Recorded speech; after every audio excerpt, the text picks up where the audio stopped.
Hi everyone, welcome back to my channel QA Junction. In this video, we are going to download JDK file and install Java in our system. In addition to this, we are also going to set the Java path in system and environmental variables. Let's begin.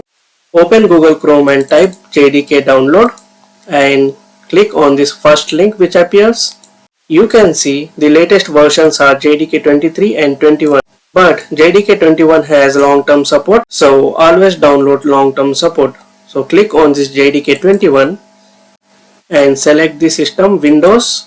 From here you need to click on this x64 MSI installer. As you can see, JDK 21 is getting downloaded. It has successfully downloaded JDK 21. Just click on this file and it will ask us to install. Just click next and next. It will take some time to install. As you can see, it has successfully installed. Just click close and open this PC, my computer, and go to your drive, C drive. Java file will be available in this program files. Click on that. As you can see, it is showing me the Java folder. Click on that. And I have already installed 11 earlier, so I also installed 21 now.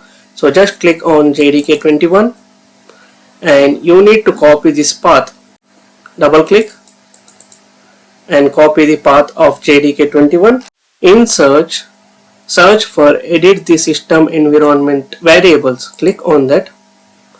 This window will get displayed.